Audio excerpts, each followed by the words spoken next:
Cain and Abel, the first brothers, a tale of jealousy and consequences. Two brothers stand before God, both bringing offerings, both hoping to be seen, accepted, favored, but only one is.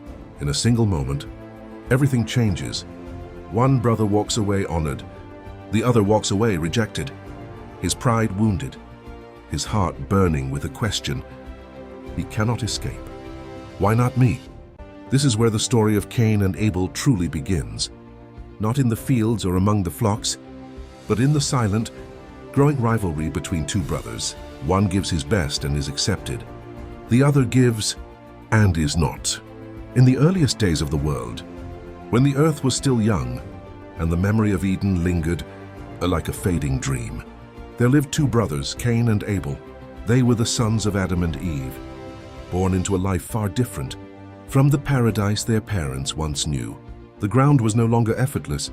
It demanded sweat and toil. The air carried both beauty and burden.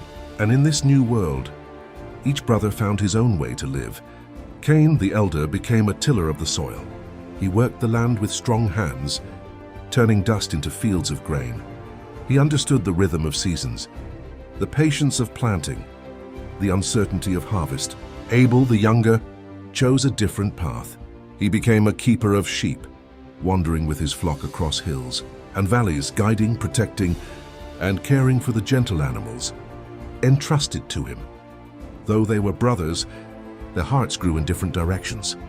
In time, both came to bring offerings to God. It was an act of devotion, an acknowledgement of the one who gave them life and sustained their days. Cain brought fruits of the ground, gathered from his labor. Abel brought the firstborn of his flock, the finest, the choicest, offered with deep reverence. And something happened that neither of them fully understood at first. God looked with favor upon Abel and his offering, but not upon Cain and his. The moment hung heavy in the air. Cain's heart shifted. What began as confusion hardened into disappointment, then into anger. His face fell, his spirit darkened. The land he once worked so faithfully now seemed to echo his unrest. God spoke to him, not with condemnation, but with a warning. Why are you angry? Why has your face fallen? If you do what is right, will you not be accepted? But if you do not, sin is crouching at your door. It desires you, but you must rule over it. It was a moment, a fragile, powerful moment, where Cain could have turned back. He could have mastered the storm rising within him, but he didn't. Instead, he invited his brother out into the field. There, away from all others, in the quiet openness of the land, Cain turned against Abel, and he killed him. Silence followed, the kind of silence that changes the world. When God spoke again, it was not because he did not know, but because Cain needed to face what he had done. "Where is your brother Abel?" Cain answered, his voice edged with defiance and evasion. "I do not know. Am I my brother's keeper? But the truth could not be hidden.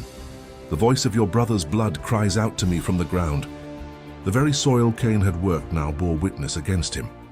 As a consequence, Cain was cursed from the ground he once cultivated. It would no longer yield its strength to him. He would become a restless wanderer, marked by his deed. Cain feared this fate, feared that others would seek vengeance. Yet even then, God showed a measure of mercy, placing a mark upon Cain, not as a sign of honor, but as protection, so that he would not be killed. And so Cain went out east of Eden, carrying with him the weight of his choice. The story of Cain and Abel is not just about two brothers, it is about the quiet turning points within the human heart. It is about jealousy, when it is left unchecked, anger when it is allowed to grow, and the consequences that follow when we fail to master what stirs within us. But it is also about something else, that even in judgment there is mercy, and even in exile. The story of humanity continues. Cain got what he thought he wanted. The rivalry was over. Abel was gone. But the victory he imagined never came. Instead, the ground he once worked turned against him. The life he knew slipped through his fingers, and the voice he tried to silence, his brother's, echoed louder than ever, crying out from the earth itself. Cain didn't just lose his brother that day. He lost his peace, his purpose, and his place. He became a wanderer, marked not just by God, but by the weight of a choice he couldn't undo. Unchecked jealousy doesn't just harm others, it destroys the one who carries it. The real battle was never between Cain and Abel. It was within Cain himself. And when he chose anger over responsibility, impulse over reflection, he set off consequences that couldn't be reversed. Because in the end, the greatest danger isn't being overlooked. It's what you become when you let that feeling take control. I hope you learned something. Please like and subscribe. God bless you.